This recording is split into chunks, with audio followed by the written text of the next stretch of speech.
Buenas tardes, buenas noches. Bienvenidos a la clase de Torah con Kabbalah. Esta semana nos corresponde la parashá Yetro, que primero vamos a hablar quién es Yetro y por qué, cómo fue que le pusieron esta parashá, porque no hay ninguna parashá que se llame Moshe o Aarón. En cambio, Yetro no era una persona buena, tampoco era Korah, y tiene una parashá Korah. Y tampoco el rey de Balak, tampoco. Entonces, ¿cómo fue que esto llegó? Porque aquí nuestras tres personas, en el caso de Yetro, por ejemplo, son personas que están hundidas en la oscuridad, en el mundo de la materia, pero también usando todas las argucias del mundo espiritual, pero equivocado, del árbol de la muerte. En el caso de Yetro, él era un asesor, un del faraón, del faraón. Él, junto con Yod, que también era otro, tenemos en el libro de Yod, y Bilam, que más adelante lo vamos a ver. Entonces, cuando llegó el momento de detectar quién era el niño que iban a nacer con las características de un liberador, El, el faraón les preguntó a los tres, a varias personas, pero estos tres contestaron muy diferentes. En el caso de Yetro, lo que dijo fue que dejara que los niños se manifestaran, crecieran y que conforme iba sucediendo, los magos del faraón iban a darse cuenta quién era. Y de esa manera saber exactamente quién es la persona que podía ser. En el caso de Job, dijo que le pusiera más fuerza, más presión sobre ellos, de modo de que ellos se sintieran más afligidos y de esa manera iban a ser más fácil de poder convencerlos de quién era el, el niño que había nacido con características de liberador. En el caso de Bilam fue el que dijo, pues mátalos, todos los niños que comienzan a nacer desde ahorita, comienza a matarlos. Y de esa manera te quitas el problema en el futuro. Y es lo que el faraón hizo. Aceptó la declaración de Bilán. Entonces, en el caso de Yetro, al dar esa información muy suave y dándole oportunidad a Israel para que pudiera sentirse mejor, los magos y los ministros no lo comenzaron a ver con buenos ojos. Y él mejor prefirió salirse de Egipto y se fue a Midian, donde allí formó una familia y se autonombró este, sacerdote de On. Entonces, la palabra On con N, con M es diferente, pero con N está asociada a la muerte. ¿Por qué? Porque Jethro traía el conocimiento de Egipto, que era la muerte, cómo era que se embalsamaban todos los funcionarios para que después ellos pudieran en la muerte salir adelante y vivir otra etapa mejor. Entonces él formó esta iglesia que tenía todas las características,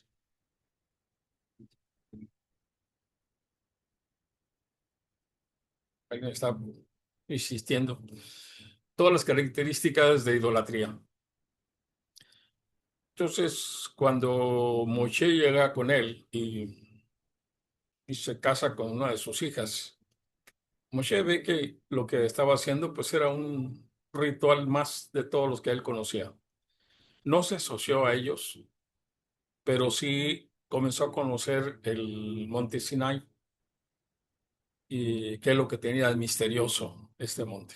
Y ahí comienza toda la trama de que a veces la vemos en las películas. El caso fue que Yetro hizo esta declaración perdón, este templo dedicado al dios Om y vivió varios años así, hasta que viene Moshe de regreso, ya salen de Egipto, vienen caminando y llegan, se van acercando al lugar donde está Yetro. Dice el Midrash que cuando Moshe se acercó, Yetro se acercó al lugar donde estaba Moshe. Moshe se levantó y caminó hasta donde venía Yetro. No se esperó que llegara, sino él se avanzó a recibirlo. Y al ver eso, pues los demás se levantaron también. Aarón y todos los levitas se levantaron para recibir a Yetro. ¿Por qué? Porque era su suegro. Y la tradición hebrea es que el padre y el suegro tienen la misma honradez que uno debe de darle. Aunque uno nos caiga mal los suegros, a veces debemos de considerarlos como padres, segundos padres. Y hay que honrarlos. Entonces se levanta y lo recibe y ya se sientan a platicar. Y Moshe le platica todo lo que Hashem hizo en Egipto. Y lo está escuchando, hasta que llega el momento en que declara que no había, en ese momento dijo las palabras que él mismo dice, voy a buscarlas. Dice, ahora acabo de conocer que Hashem es más grande que todos los dioses. Ahora acabo de conocer que Hashem es más grande que todos los dioses. Esta declaración que hizo él impactó todo el planeta, porque la energía de la oscuridad estaba con él.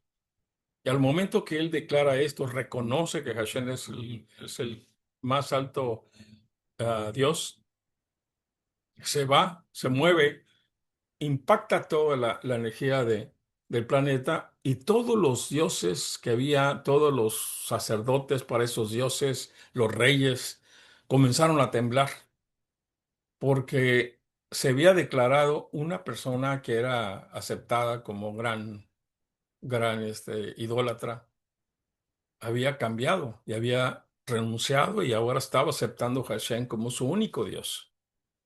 Y eso era impactante para todos los reyes. ¿Cómo es posible, no? Que esto pase. Eso fue lo que detonó todos los miedos sobre Israel. Ya sabían de la fuerza de Israel, cómo Hashem combatió todas las plagas, cómo se ahogaron a los egipcios, todos lo sabían, pero nunca se imaginaron que la idolatría se iba a desbaratar, se iba a descomponer.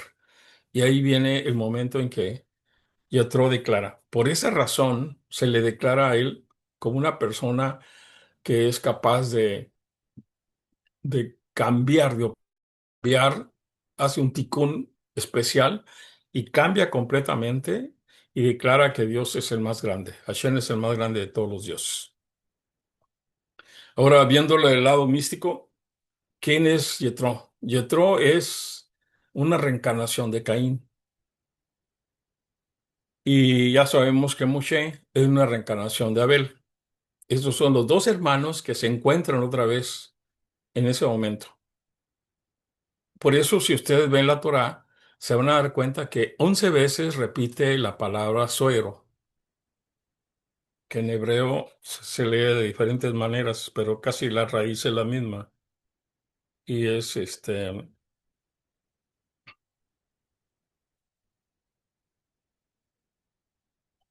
mm,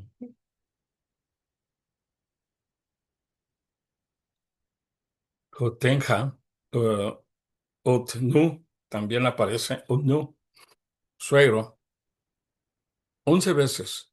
¿Por qué le repite 11 veces? Aquí viene tu suegro está aquí.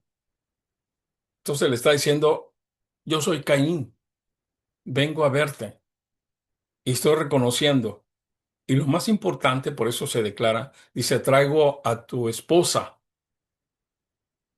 ¿qué tiene de raro o qué tiene de extraño que le esté diciendo eso? Insiste, aquí traigo tu esposa y tus hijos.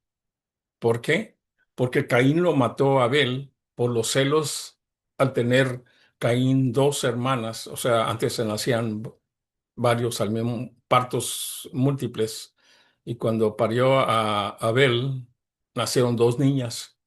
Entonces, Abel tenía dos hermanas que andaban con él, que eran de él, vamos a decir, y, y Caín solamente tenía una. Entonces, el celo que él tenía es que él decía que él debería tener una de ellas dos. Y nunca fue aceptado, nunca fue am, pues aceptado que eso ocurriera. Entonces, el celo que venía jalándolo desde las ofrendas y que el holocausto que hacía Caín no era aceptado por Hashem. Llegó un momento en que culminó cuando vio que no podía contra su hermano por el amor que tenía y lo mató sin saber que era que era morir porque no había muerto nadie. Y dice el Zohar que se pasó 3 días llorando a ver si despertaba Abel. Pero esas lágrimas que lloró sirven ahora en el futuro para redimir. Un día vamos a hablar de esto. Y, y ese es el momento en que los dos hermanos se vuelven a ver. Y le dice, aquí traigo tu hermana, porque a tu esposa, que es la hermana de Abel. De esa manera, él concilia el celo que tenía. Abel ya termina su trabajo y se lo entrega a Moshe. Después viene el momento en que Moshe se pone a recibir a las personas que traían problemas y comienza a consultar, a escuchar quejas. Dice el Midrash que la mayoría de las quejas eran por los objetos que les habían quitado los egipcios: oro, plata, pieles, telas de- telas lujosas, en fin, joyas. Y Jethro le dice, si sigues así vas a morir, porque es un trabajo increíble. Lo que tienes que hacer, dice, es buscarte a hombres puros y que no tengan lucro. Cuando yo escuché esto, este, le entendí muy bien. De modo de que muchas personas les gusta traer anillos en las manos, collares de oro, plata, en fin, trae hasta aretes colgados. Entonces, cuando dice hombres de lucro, que no tengan lucro, esa es la persona idónea para que sea un juez, se le considera un juez, porque no tiene necesidad de estar buscando cómo enriquecerse. Y la mayoría de las veces, pues es equivocadamente.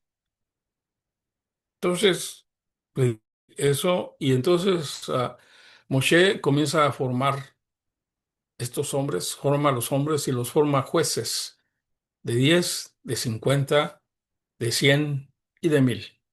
Entonces, había un problema, se lo llevaban al juez de 10. El juez no podía resolverlo, se lo pasaba al de 50.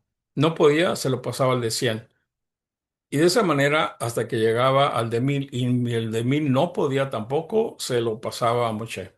Entonces, Moshe recibía solamente los casos muy difíciles que los demás jueces no podían resolver.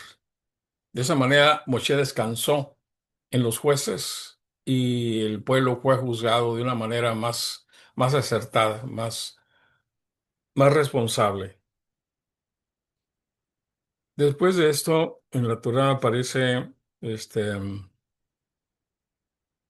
que avanzaron al tercer día de la tierra, que salieron de los hijos de Israel de la tierra de Egipto, al tercer mes, perdón, al tercer mes, llegaron al monte de Sinai, el desierto de Sinai, y se acamparon frente a Sinai.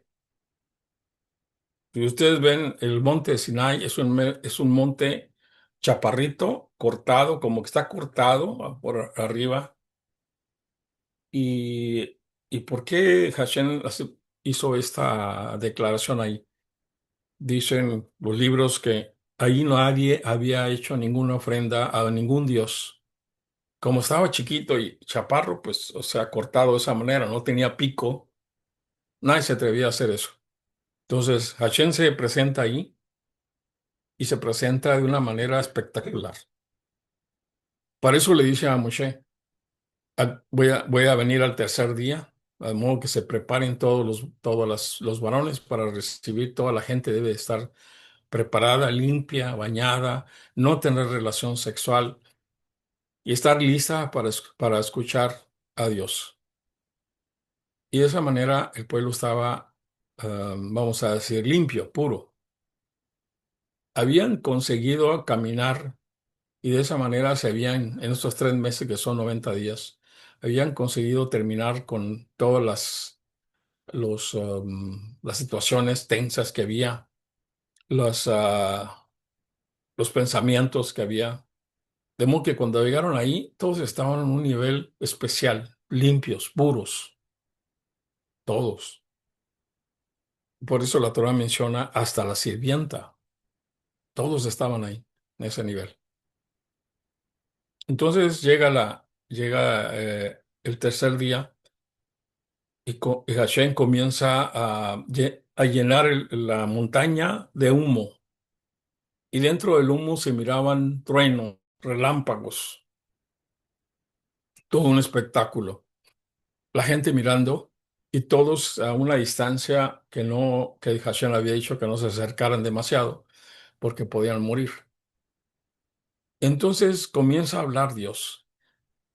Y la fuerza de Dios, las palabras eran como el sonido del shofar, pero de miles de shofar sonando al mismo tiempo. Era un sonido estruendoso, o sea, poderoso.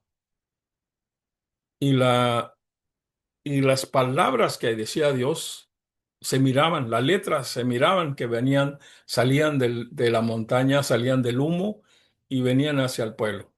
Iban saliendo las palabras. No miraron a Dios, no miraron ni una figura, ni un extraterrestres, nadie. Solamente eran las palabras que estaba hablando Dios.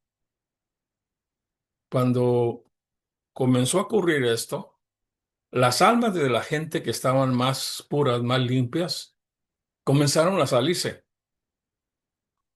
se separaron de los cuerpos y querían unirse al Creador. La gente tuvo miedo porque sabía que iba a morir ahí. Entonces la gente comenzó a retroceder para que no muriera. Y llegó un momento en que le dijeron a Moshe, Moshe, tú habla con Dios y dinos qué dice, porque si seguimos así, pues vamos a morir. Moshe lo entendió y le dijo, voy a hablar con Dios. Entonces vienen 10 dichos. Ahí hay mucha literatura sobre qué fue lo que dijo Dios, porque no dio ninguna ordenanza como ordenanza. O sea, no mencionó la palabra sot o set, que es ordeno, ordena, sino que fue un dicho, comenzando con la primera que dice yo soy. Entonces, pero esas palabras que dijo Dios, esos 10, que mucha gente le dice, esos 10 mandamientos, sirvieron para que se multiplicaran.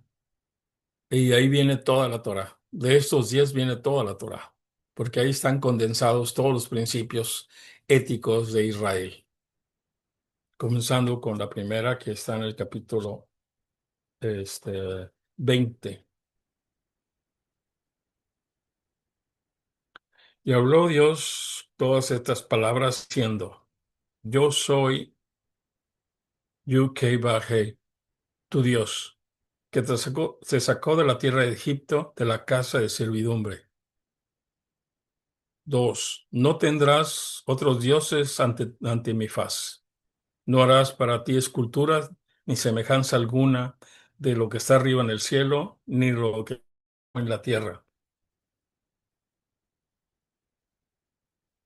ni de lo que está en las aguas debajo de la tierra, No te postrarás ante ella ni te la servirás, porque yo soy el eterno tu Dios, Dios celoso, que revisa la iniquidad de los padres en sus hijos hasta la tercera y cuarta generación, de los que me aborrecen, y los que usan misericordia en millares de generaciones, para aquellos que me aman y guardan mis mandamientos. Aquí mencionan la tercera y cuarta generación de los que aborrecen, que son los que corta Dios cuando hay una persona que aborrece a Dios y desobedece todo lo que dice. Entonces, estas generaciones se acaban en la cuarta generación.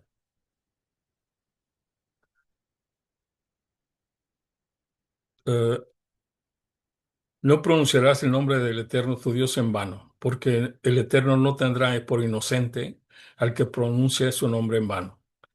Entonces, pronunciar el nombre en vano era muy común. La gente, pues todavía hasta la fecha dice la gente, ¿no? Por esto te prometo que es cierto lo que digo, ¿no? Entonces, prometer en el mundo hebreo, mencionando un nombre de Dios, es lo peor que podemos hacer, porque ese es un motivo para muerte de la persona.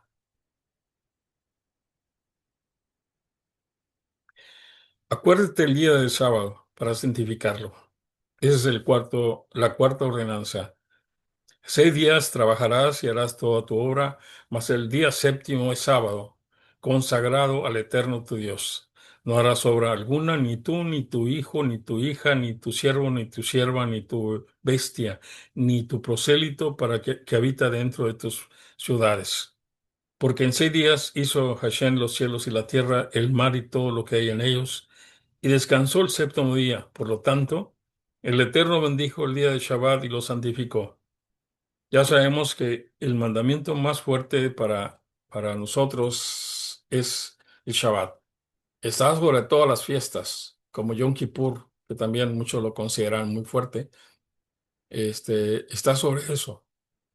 Quien cumple el Shabbat, los 52 Shabbat que hay, y estudia Torah, se tiene garantizada la vida. No, no tiene problemas de vida. Y luego viene la quinta ordenanza que es honra a tu padre y a tu madre para que se prolonguen tus días sobre la tierra y que el Eterno tu Dios te da. Entonces aquí algunos mencionas hasta que son como una especie de cohecho. O sea, honra a tu padre y si lo honras, yo te voy a alargar los días. Pero la ordenanza es muy clara porque no menciona con la intención de cohecho, sino que si una persona es capaz de honrar a sus padres, como sean los padres, es lo primero que debe de hacer para que sea reconocido por Hashem. Porque de esa manera podrá amar a tu prójimo. Porque si no puede amar a su padre o a su madre, entonces va a ser difícil que la población la pueda amar. Entonces el primer mensaje que nos da, y a veces uno cuando busca una pareja, tiene que fijar en la familia de la otra pareja, porque ahí se da cuenta hasta dónde están las relaciones de los hijos con la madre y el padre. Entonces, y uno lo hace, lo honra, no lo ama, ¿eh? Lo honra y de esa manera está garantizado que va a vivir largos años y sobre todo lo que hagamos con nuestra cabeza, con nuestras manos, nos va a salir bien. Después viene el sexto, no matarás. Ya sabemos que matar está prohibido, pero más bien es asesinar. Matar sí podemos matar. ¿Por qué? Porque la vida de nosotros es primero. Entonces tenemos el enemigo enfrente que nos quiere matar. Uno tiene que defenderse y matar al enemigo.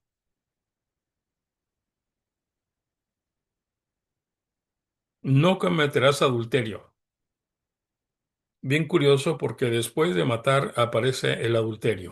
¿Por qué se le da más importancia al adulterio que al robo, al ladrón, al no hurtar? Porque una persona que es adúltera considera que que puede hacer lo que quiere. Nadie lo ve, nadie conoce su vida y él cree que está limpio de todo momento. La ordenanza de ser fiel a la pareja, al principio que tiene uno. Si uno es judío, debe ser fiel a su país, fiel hasta su Torá y su bandera. Con mayor razón, fiel a Dios. No podemos estar decir que somos judíos, que somos seguidores de Hashem y somos infieles. Eso no es aceptable. Entonces, es lo primero que aparece antes de hurtar, de ser un ladrón. Y también se puede robar siempre y cuando uno necesite robar para comer. No hablarás contra tu prójimo, hacer falsos testimonios. Hablar mal del prójimo, acuérdense que cualquier persona, cualquier prójimo es una creación de Dios. Es una figura que Dios lo ha creado con su Selen. Entonces, si estamos atacando a alguien que es de Hashem, que viene de Dios, entonces estamos atentando contra la vida de todo, porque es la humanidad la que está en un momento con daño. No codiciarás la casa de tu prójimo, no codiciarás la mujer de tu prójimo, ni tu siervo, ni tu sierva, ni tu buey, ni su asno, ni cosa alguna que sea de tu prójimo. Aquí la Torá aparece con las declaraciones de la mujer, pero después vienen los siervos, después vienen los animales. Y al último dice, nada, nada de tu prójimo puedes codiciar. Entonces aquí aparece mucho la energía de la envidia, el mal de ojo, que mucha gente a veces nos ve con esos ojos, o inclusive nosotros podemos ver también, ¿verdad? Una mujer que no puede concebir y que trata de hacer lo posible por concebir y ve a una mamá cargando un bebito, se le antoja, pero ese antojo es una energía de, de, de mal de ojo. Lo quiere tener, pero como no lo tiene, por lo menos se contenta por abrazar a ese niño. Y es hasta a veces peligroso. Entonces, igual los negocios. Alguien tiene un negocio próspero y le va muy bien, y entonces viene la envidia y quieren saber qué es lo que haces, y cómo es que te ganas tanto dinero, y cómo lo inviertes. Todos esos detalles hacen que la envidia de esta persona dañe a la persona que tiene su negocio muy bien. Hasta aquí dice, y todo el pueblo estaba observando los truenos y las antorchas y el sonido del shofar. Entonces fue cuando le dijeron, háblale a Moshe, Moshe, háblale a Dios, habla tú con Dios porque nos vas a, nos va a matar, el alma se va a salir y nos vamos a morir. Y Hashem le dice a Moshe, vosotros habéis visto que yo he hablado con vosotros desde el cielo. No hagáis ante mí ni dioses de plata ni de dioses de oro. No los haréis para vosotros. Y si quieres hacer un altar de tierra, lo harás de tierra. El altar será con piedras sin golpearlas, sin cortarlas. Y ese altar de piedras, ahí podrás hacer tus holocaustos, sacrificios de paces. Esta ordenanza fue dada y después en el libro de Levíticos aparece la relación que no se puede hacer este, altares, pero eso es porque las ciudades estaban muy lejos. Entonces, la ordenanza es que traigan el animal o lo que van a sacrificar, lo traigan a Jerusalén para que sea entregado a los sacerdotes. Pero en los casos lejanos tenían que hacer esto. Entonces tenían que degollar a los animales, separar las partes y una porción entregársela a Hashem a través de estos altares que hacían. y de esa manera lograron tener una paz en todos los lugares. Porque si alguien hace esto, le permite al lado oscuro que pueda usar estas fuerzas para atentar sobre la vida de la persona. Muy fácil cuando alguien mata un animal y aunque se lo declare Hashem, si está hecho de una manera descuidada, rápidamente la oscuridad lo va a tomar. Por eso en los rituales de hechiceros y todo lo que de ese tipo de personas utilizan animales. En la mayoría de los casos son gallos o pueden ser también gatos negros. Y ya me dijo mi hija que estudia mucho para la Secretaría de Educación, que siempre que se acercaba a Halloween, desaparecían los gatos negros de las casas. Y nosotros tenemos un gato negro, una gata negra. Y hay que esconderla porque si no, se la pueden llevar. Y la utilizan para esos rituales satánicos, ¿no? Bueno, la Torá termina exactamente ahí. Y es una Torá que es una paracha que tiene muchos niveles de plática, de ampliación, porque está llena de sabiduría y hay cosas que se pueden extender, lo que uno quiera extenderlo. Entonces le voy a dar la palabra, bueno, quería quebrar a Joseph, pero no puede, entonces vamos a hablar con Gilel y después sigue Pinjas. Los Morés, Sergio Gilel y Moré Pinjas. Listo, Gilel. Buenas noches, muchas gracias. Maestro, no quiero contradecirte. Ah, Podríamos invertir el orden, que primero sea Pinjas, Sí, sí, luego claro, yo, de por acuerdo. favor. ¿Está listo, Pinjas?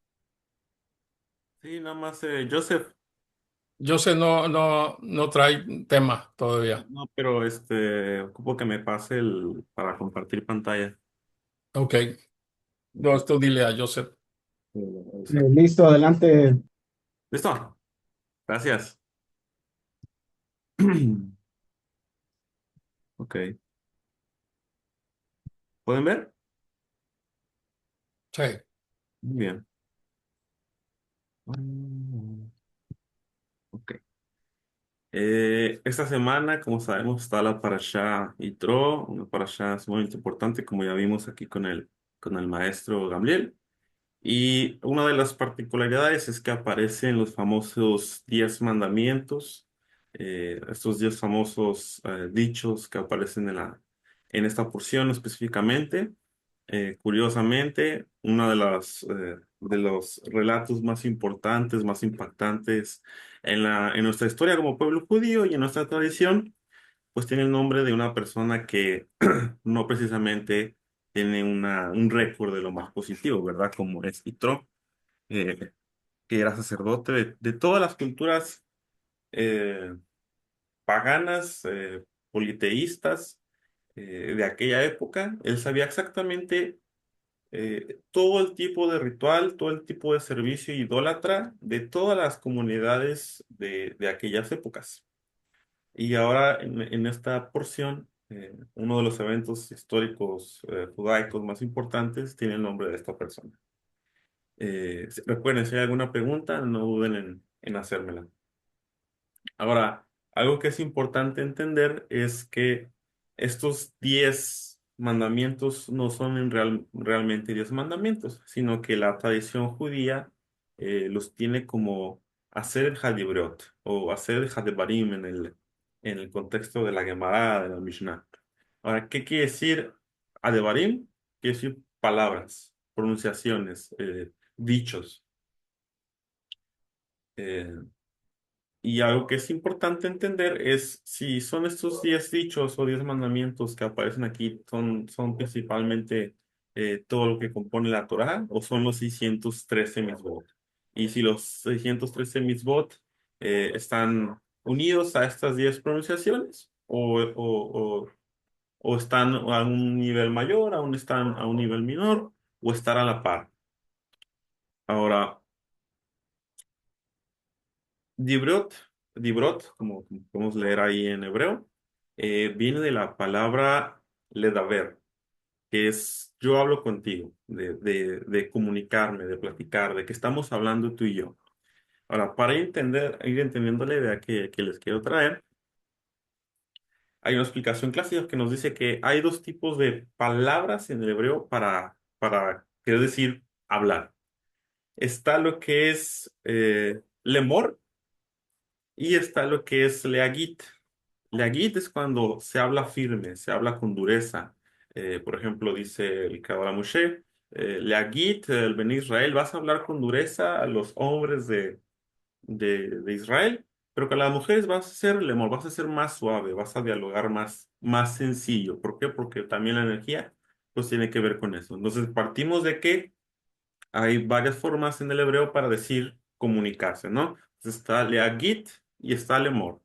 Y en la Torah podemos ver que cuando el creador del universo va a exponer estas palabras, literalmente está escrito, vaya a ver, Elohim et kol hadebarim, dijo estas palabras, ayelel lemor, o sea, pronunció Dios estas palabras diciendo, o sea, estos 10 enunciados no los está dando con dureza, con firmeza, con que vas a hacer esto o te vas a morir, ¿no? Sino que los está dando de una manera suave, dialogar con el pueblo.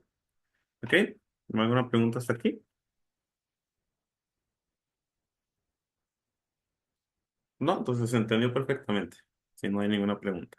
Entonces vamos a partir de esto, que estas 10 pronunciaciones fueron dadas en un contexto suave de plática, de conexión del pueblo de Israel con el creador del universo, ¿ok?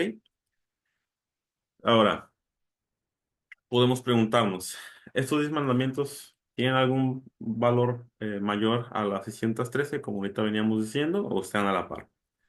Y la respuesta es que estos 10 dichos tienen dentro 12 preceptos, ya que el segundo mandamiento tiene varios que es, no mal recuerdo, no usar el nombre de Dios, no hacer imagen, no postarte ante otras deidades, no hacer culto idólatra. Entonces se puede dividir en más preceptos, ¿ok? Ahora, según la tradición judía, estos dichos son una especie de resumen de toda la Torá. ¿Ok? Estos 613 preceptos tienen un nexo, una conexión con estas pronunciaciones, con estos famosos 10 mandamientos. ¿Ok? Ya en la Mishnah y en la Gemara, Rabbi Simlai, por allá de siglo tercero, siglo cuarto, trata de enumerar todas las mitzvot que hay en la Torah. Eso está en la Gemara, el Tratado de Makot 24a, b, en la parte de abajo. Entonces, Rabbi Simlai trata de hacer un nexo de cuáles son los puntos importantes, las reglas general de toda la Torah. Entonces, desde aquí ya se va buscando, por así decir, una generalidad en todos los preceptos de la Torah. Y según la tradición judía, como venimos platicando, estas 10 pronunciaciones son la generalización de las 613. Después te lo vamos a ir viendo. ¿Ok? Ahora, explica el Zohar. Los Aseret Hadibro tienen 620 letras. 620 letras que son 613 mitzvot de la Torah, de Oraita, la podemos encontrar en el texto bíblico, y 7 preceptos rabínicos.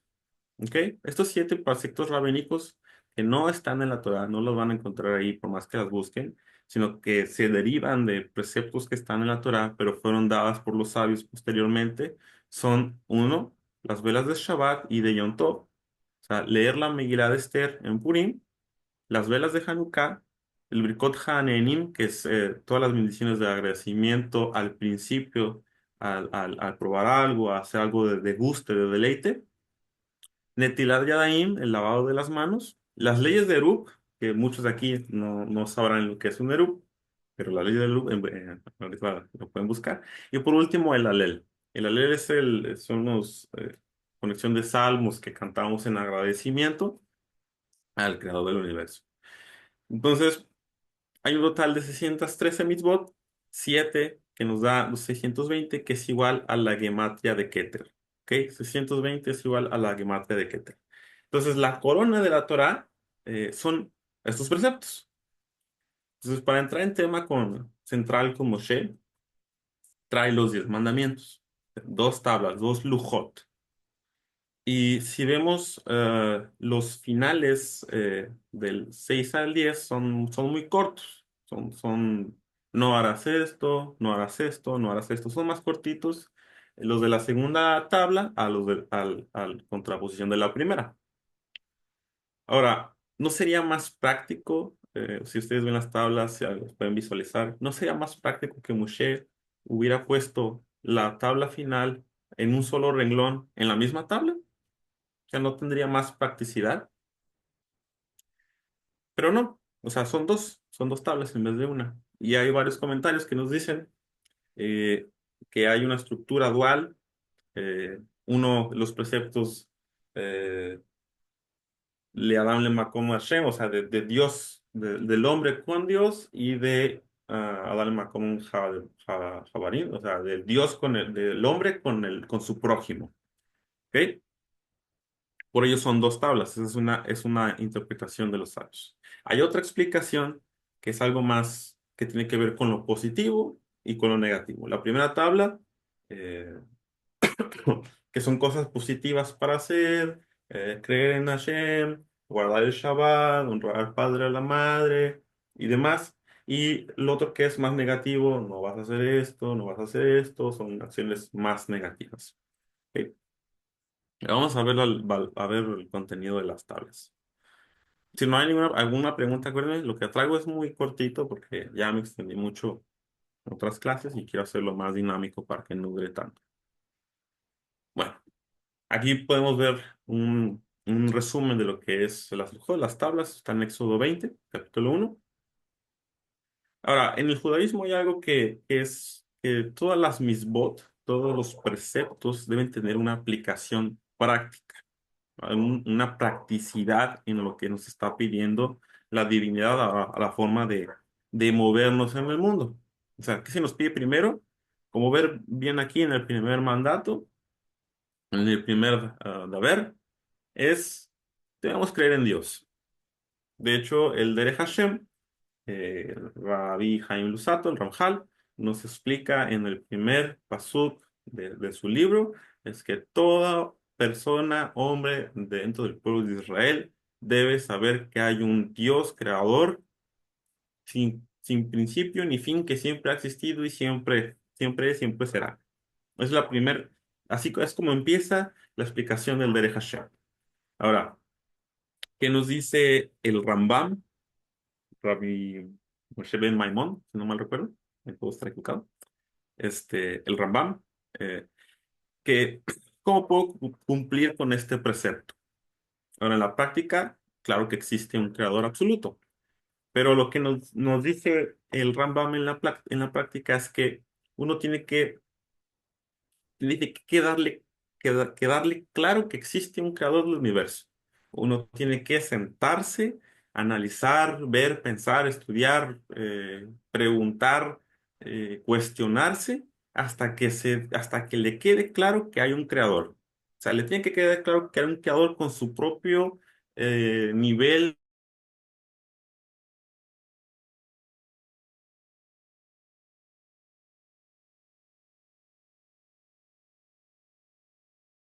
De hecho, lo vemos mucho en la ciencia avanzada, que, por ejemplo, cuando uno va empezando en el camino de la ciencia, yo lo he visto mucho, empieza del ateísmo, ¿no? Dios no existe.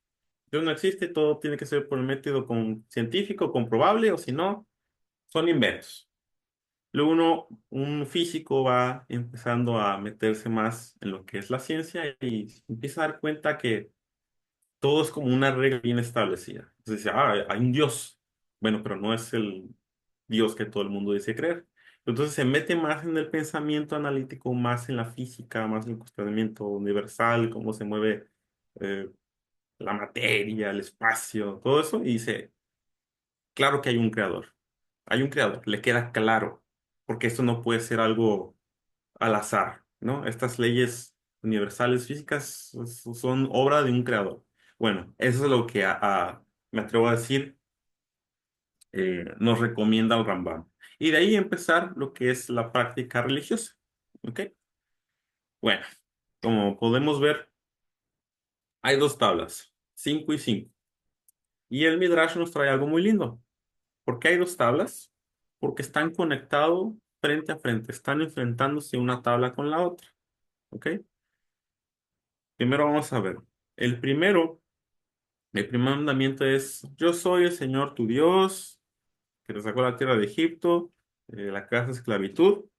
Pero si lo conectamos con el sexto mandamiento, es: Yo soy el Señor tu Dios, no asesinarás.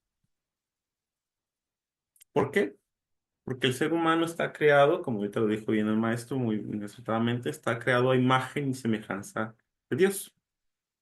Entonces, por ella esa santidad, ese Tselem, como lo maneja el Zohar, no podemos incluso en el trato interpersonal atentar contra otra persona, porque estamos atacando el Tselem, la imagen divina, la chispa divina del Creador en la otra persona.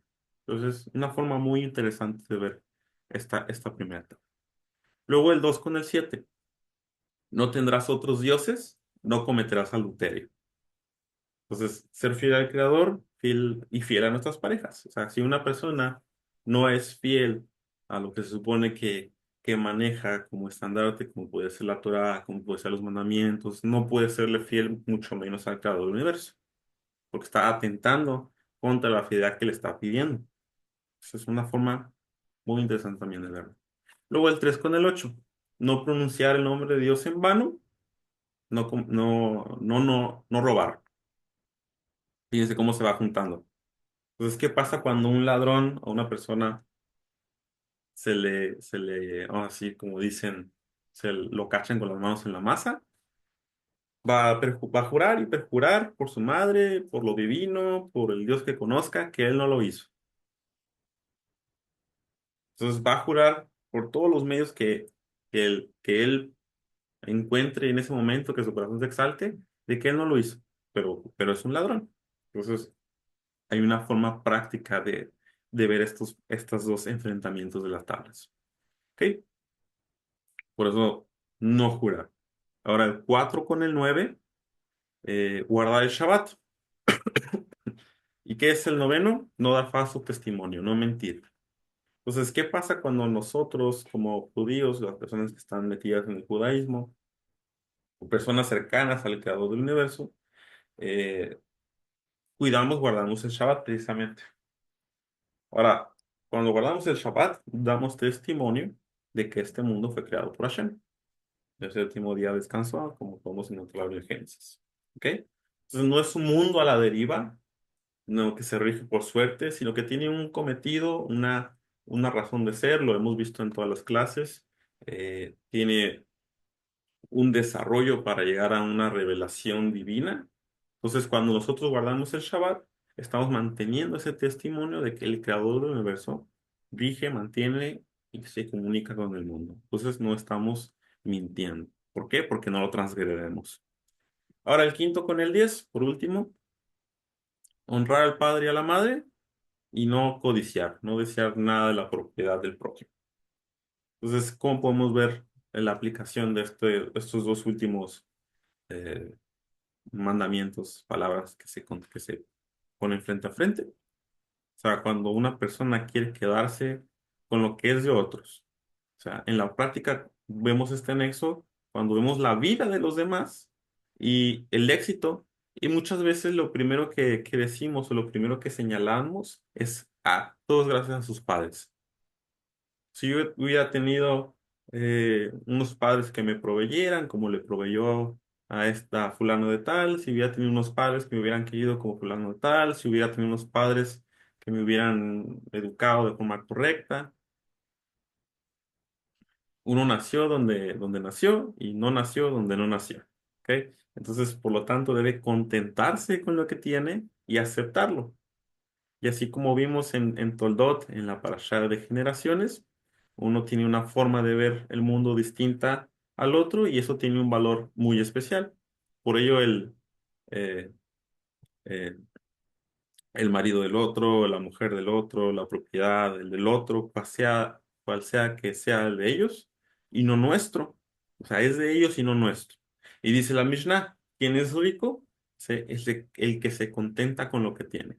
Pero en hebreo tiene la particularidad de que está escrito Sameach vejelko. O sea, el que se alegra con lo que tiene el otro. Entonces es una forma muy hermosa de ver estos últimos mandamientos. Entonces, ¿qué podemos aprender de esta aplicación? Primero que nada, eh, que estas palabras son un nexo de lo que, del, según los sabios, no lo digo yo, según los sabios de la Gemara, ya en la Mishnah, es un nexo de una compilación, vamos a decir, de los 613 mandamientos. Porque antes, en el periodo del templo, todos los días se decían estas palabras. Después, por cuestiones históricas, no se agregó a la liturgia judía, no lo decimos diariamente en el Sidur, eh, pero son muy importantes porque son la base, el nexo, el conector que va a desprender las 613 mitzvot. Ahora, ¿cómo lo podemos ver? Este, Moshe recibió en la Torá, en la revelación del monte Sinaí, si nosotros vemos la gematria de la palabra Torá, son 611. 611 que son la revelación divina de Moshe al pueblo de Israel, pero te faltan dos. ¿Cuáles son esas dos? Son los primeros dos pronunciaciones de Hashem que Hashem directo le dio a Moshe. Entonces son dos preceptos directos de la divinidad a Moshe y 611 de Moshe al pueblo. Y ahí nos da 613. Entonces se me hizo muy, muy bonito, muy interesante, por eso quise traer este pequeño comentario. Entonces, si no hay preguntas, pues yo le paso el micrófono al maestro Gilel.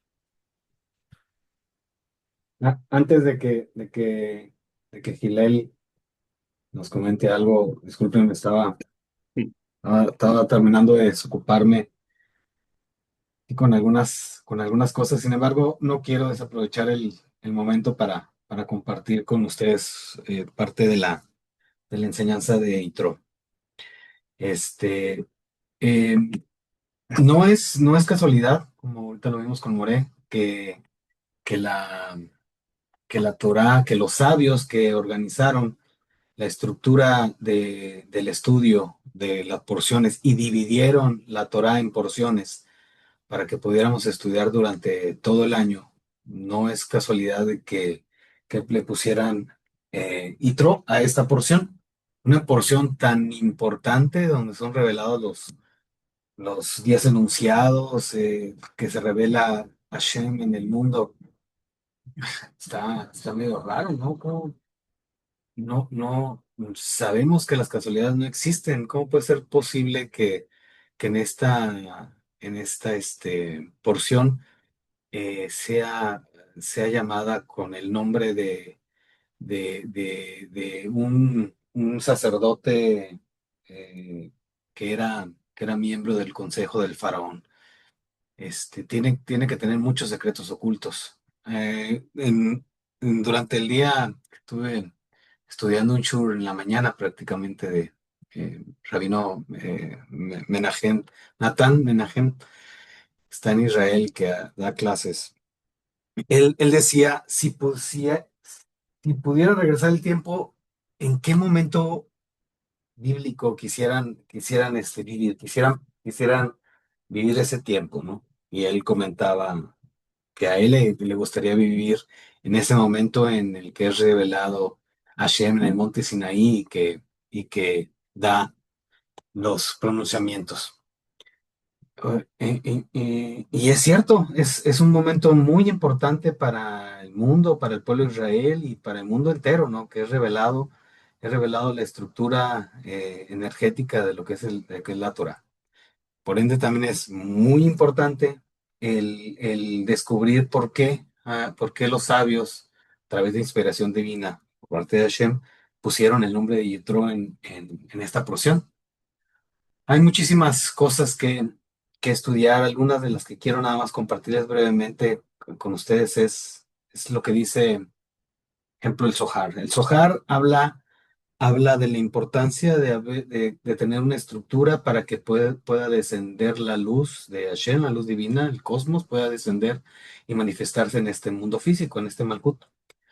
Entonces, el trabajo que hizo de transformación personal Yitro, de ser un consejero, un sacerdote idólatra, a transformarse genuinamente por su propio conocimiento de haber estudiado todo el proceso del pueblo de Israel y conocer a Hashem, conocer a su Dios, hace meritorio el que sea parte fundamental de esta historia, ¿no? Que nos dice la Torá. La transformación interna, particularmente el Zohar habla de que en mérito de la propia transformación y al haber reconocido a Hashem como el creador del universo y haber, por inspiración divina, que Hashem lo utilizara como herramienta para que le dijera a Moshe que hiciera una estructura de tribunal para que pudiera descender, el Zohar lo dice así, pudiera descender en vasijas sociales necesarias para que no se rompieran esas vasijas. La luz descendiera en vasijas lo suficientemente adecuadas para que pudiera contener la luz y que pudiera ser compartida. Entonces, al generar una estructura social, judicial dentro del pueblo de Israel, sin que no recayera en un solo hombre, fue un mérito muy, muy, muy importante que hizo Yitro para el pueblo.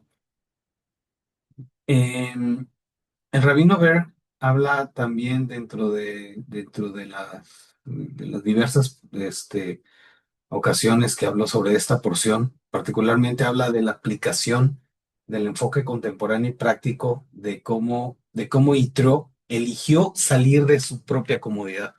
Yitro era una persona eh,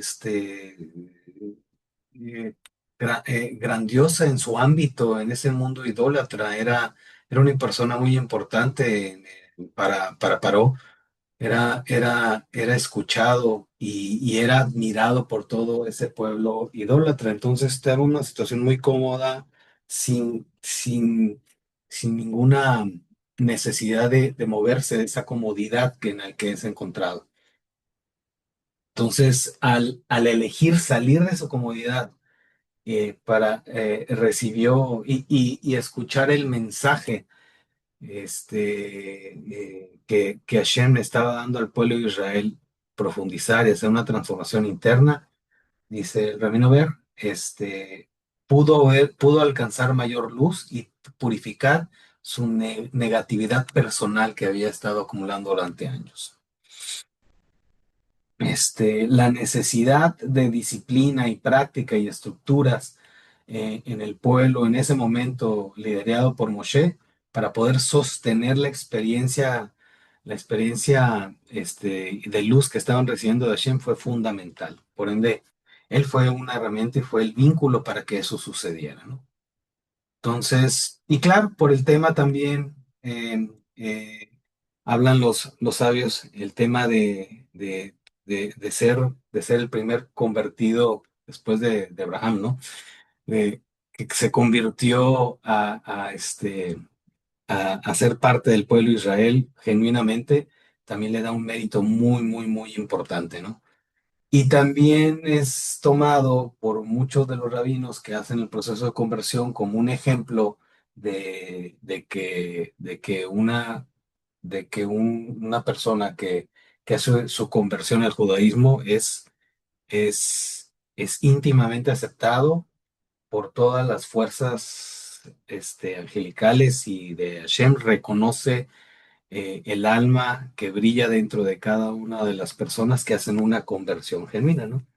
¿Todos tienen que ser judíos? Claro que no, por supuesto que no. Pero sí hay una necesidad muy fuerte de cada una de las personas que tienen un alma judía y que necesitan retornar a cumplir su trabajo, ¿no? Y poner sobre uno el yugo de la Torah. Eso es lo que quería compartir con ustedes. Muy importante. Tenemos toda esta semana para poder eh, reflexionar más y encontrar los secretos profundos de lo que significa la transformación personal. Porque aquí hablamos de una transformación personal que impactó el mundo. Y cada uno de nosotros estamos dentro de una realidad y una película y un mundo muy importante para las personas que nos rodean. Y la transformación personal que hagamos en esta semana, que Hashem nos dé ojos para ver y oídos para escuchar, va a poder impactar o va a impactar nuestra realidad y la realidad de muchas personas. Muy bien. Adelante, maestro Gilel. Buenas noches, muchas gracias, Baruch Hashem, agradeciendo a Hashem primero antes que nada. Y bueno, gracias al maestro Gabriel, gracias a maestro Pinjas y al maestro Joseph. Este, pues dijeron muchas cosas. Dijeron muchas cosas muy bonitas, muy importantes y recalco, muy importantes. ¿Ok? Vamos a ver, ¿qué puedo decir? Esta para Sham, bueno, ya se habló. Se habla de Yitrom. Ya explicó ahorita el maestro Joseph, por qué esta parasha no es llamada los 10 mandamientos, como todo el mundo lo conoce, ¿verdad? Que son 10, son estatutos, ¿verdad? En los cuales están contemplados 613 misbot. ¿Por qué no se llamó así? Se llamó Yitro. Ya lo explicó. ¿Ok? Si no hay preguntas, decimos adelante. Es la importancia, la relevancia de entender lo que es la entrega de la Torah. La importancia de lo que es la entrega porque se entregó la Torah completa en esas dos tablas, que hay mucha discusión acerca de que si deberían ser las tablas así como las pintan, como las ponen, que tiene hacia arriba redondeado. Hemos leído que en realidad eran dos piedras. ¿Cómo entonces fue posible que a Moshe las pudiera cargar? Además eran unas piedras que no eran redondas, eran como cubos, ¿ok? Y se podían leer tanto en esta cara como en la cara de atrás.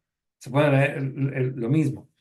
Bueno, tantas cosas que hemos leído y son, nosotros llamamos milagros, pero son cosas que en realidad lo que pasó fue que trascendieron la fisicalidad. ¿Qué es la fisicalidad? Pues este mundo físico, esta creación donde tenemos todo ¿cómo se llama? La, pues todo el cosmos, ¿verdad? Toda la creación completa que es física. Ah, entonces, por eso se llama Nitro, la gran trascendencia. Pues entonces vamos a entender o tratar de entender, o vamos de perdida a hablar acerca de qué es esta gran trascendencia. Ok, vamos a ver, vamos a ver. Am, Resulta que cuando el pueblo judío es sacado, eso lo vimos en la parasha anterior, de Misraim, de Israel, entonces dijeron, somos libres. ¿Ok? Nadie, ningún pueblo, ninguna persona, nadie antes había salido de Egipto de esa manera y vivir. Entonces nadie lo puede poder hacer. Entonces de ahí, de ese momento, se ve la grandeza de Hashem, que los que salieron, porque los que se quedaron fue otra cosa, y es otro tema también que podemos hablar mucho, pero los que salieron no murieron. Salieron y caminaron y fueron, llegaron hasta el mar de los juncos. El mar se partió, ya lo dijimos, en 13 túneles. uno por cada una de las 12 tribus, más un decimotercero, donde salió todos los seres rap, o sea, toda la demás gente que no era judía. Porque muchos comentan que fue el túnel que utilizaron el faraón. Bueno, el faraón se quedó de aquel lado. Algunos dicen que no, pero la mayoría dice que sí se quedó del lado, no cruzó, él no se metió al mar, pero mandó a sus carrozas, a sus generales, ¿verdad? A sus oficiales más destacados a corretearlos, y fue el túnel que utilizó, porque no podría, sencillamente no podían entrar por ninguno otro de los túneles, porque cada uno de los túneles estaba dedicado para cada una de las tribus. Y ninguna de las tribus podía irse por un túnel que no le correspondiera a su tribu. Esto es el de ¿qué puedo decir? El de Zebulón no se podía ir con los de Dan. Quería entrar por él, no podía. El paso estaba por donde le pertenecía. Entonces, ¿cómo es que iba a corretear entonces o perseguir pues el faraón al pueblo hebreo si no era por ese túnel? ¿Ok? Y luego viene entonces que se cierra y demás cosas, todo lo que ya sabemos. Este, am, pero cuando sale el pueblo,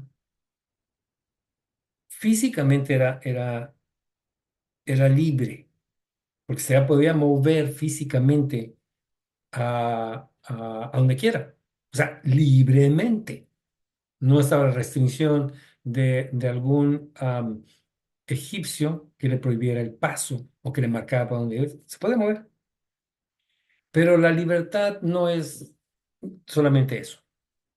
Entonces, ellos salieron, pero la libertad completa no se había conseguido. ¿Por qué? Porque sus emociones, ¿ok? Sus emociones, estamos hablando de Serampín, ¿ok? Pero también de la triada superior. Entonces, sus pensamientos, que estaban todavía en Misraim. Sentían y pensaban, están como si siguieran estando en Misraim. Y se ve en las quejas que tienen desde que salen, que falta agua, que no hay carne para comer, ah, ah, que es muy caliente. O sea, era una queja tras de otra, tras de otra, tras de otra. Y desearon, muchos dijeron, desearon que mejor regresar a Egipto.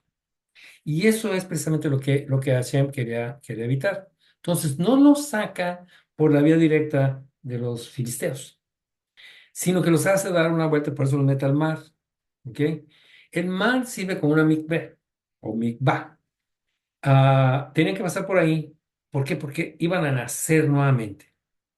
Entendamos esto de la manera en que es un nacimiento, el estar en un ambiente, ¿ok? Y luego pasar por un estrecho y luego salir, ¿ok? Todos nosotros así nacimos. Esto es, fuimos concebidos, crecimos en el vientre materno, y luego todos salimos así, ¿ok? Entonces, fue una misma, como nosotros estamos en el líquido amniótico de nuestra madre, a todos nos pasa lo mismo, ¿ok? Entonces sale y hay una purificación, ¿ok? Pero esa purificación fue el preámbulo para la purificación más alta que ha habido en todos los tiempos, ¿ok? Porque de otra manera entonces no se hubiera podido entregar la Torá. Una pequeñísima cantidad de impureza espiritual que existiera, entonces la Torá no se da. Entonces fue el preámbulo, tuvieron que salir, se purificaron de esa manera, se quitaron muchas cosas, ¿ok? Pero todavía les faltaba más. Y entonces se fueron preparando. Y Moshe les habló y les dijo qué es lo que tenían que hacer. Y entonces el maestro dijo de los 3 días que tuvieron que prepararse. Esa preparación fue lo más pequeño que todavía les faltaba para alcanzar esa purificación total. Por eso digo que es la única vez que ha existido esa purificación total. ¿Y qué pasa? Lo vamos a ver más adelante.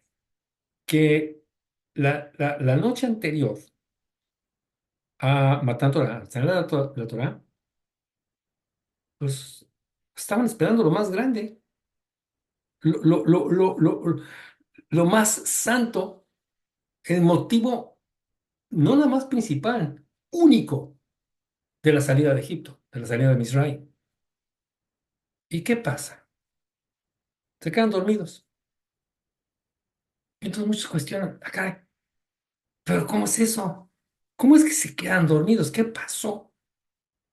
Entonces tuvieron que llegar y despertar y decir, pero despierten porque están ustedes a un pasito de ver la grandeza de Hashem, de convertir todo lo que ha pasado, lo que pasa y lo que pasará en santo, en esa divinidad, en esa transformación. Y entonces nos explican que era necesario que se durmieran, fíjense. No fue casualidad, no fue falta de atención, no fue comodidad, no fue falta de respeto, ni nada de esas cosas. Tenían que dormir. ¿Por qué? Bueno, como lo hemos explicado varias veces, cada vez que cualquier persona, cualquiera de nosotros, en estos días, en estos momentos, cuando se va a dormir, experimenta un 1/60. Dividan uno entre 60, ¿ok? Lo voy a hacer aquí. Y voy a dividir entonces 1 entre 60. Y la cantidad que me da es de 0,16. Redondeándolo, 0,17. 0,17, se fijan bien, es una cantidad bien poquita. Perdón, es 0,017. 0,017. ¿Ok? Redondeado, porque es 0,1666666666, se va a infinito, entonces se rodea a 1,017. ¿Ve? Eso es lo que se experimenta cuando uno se va a dormir, 0,017 de la muerte. Entonces, todas las noches, cuando nos vamos a dormir, esa pequeñísima cantidad del alma de cualquier persona se desprende. Si se desprende del cuerpo y sube a los niveles superiores, porque no tiene más a dónde ir, tiene que ir a los niveles superiores, entonces se experimenta esa cantidad de muerte. Y si hay muerte, hay impureza. Pero esa cantidad, esa parte del alma que sube, ¿ok? Sube para, no le llaman entregar cuentas. Y puede ser que sí sea bueno el término, pero ¿qué quiere decir eso? Sino que lo que pasa es que se hace un balance de lo que pasó durante el día, ¿verdad? ¿Qué se hizo por el lado de la luz? ¿Y qué se hizo por el otro lado? ¿Cuáles fueron los esfuerzos, las intenciones y las ganas, ¿verdad? De la persona física con el alma espiritual para cumplir con las mismas. Entonces se hace un balance. Y entonces ahí es donde se determina, ¿sabes qué? Pues le faltó hacer esto, o no terminó de hacer aquello, o lo que terminó lo puede hacer mejor. Y entonces se hace ese balance y se le autoriza entonces a esa pequeñísima cantidad que se desprende a regresar. Pero regresa mejor, no regresa igual como se desprendió. Porque entonces, ¿cuál sería el chiste de que se desprendiera, subiera, pasara por todo eso y luego regresara para seguir igual? Entonces, eso nos dicen, nos explican, ¿no sabes qué? Regresa porque es mejor. Eso se puede encontrar, eso está explicado en mucho detalle en el Tania. No, sí, en el Tania, perdón, en el Tania. Entonces, regresa para que entonces esa persona pueda hacer las misbot, como ya lo dije, las que no hizo, las que no pudo terminar, no las completó, o las que completó, pero que ahora pues, puede hacer mejor. Y entonces Alma regresa, pero regresa mejor. En ese proceso hay una purificación.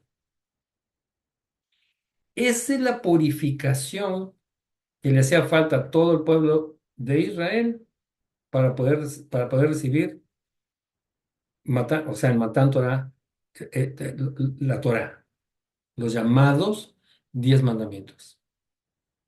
Si no se hubieran dormido, entonces esa pequeñísima cantidad de pureza no se habría presentado.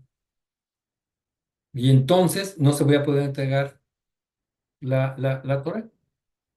Entonces todos de una manera u otra, poquito o muchito, segundos, minutos, horas, tuvieron que dormir y hacer ese recorrido.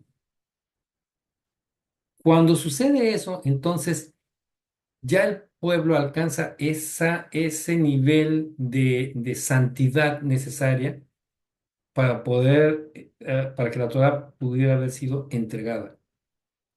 De otra manera no sucede. Bueno, lo que sigue después uno no se lo explica bien, otros tratan de explicárselo, pero yo lo voy a poner de esta manera. ¿Qué fue lo que pasa?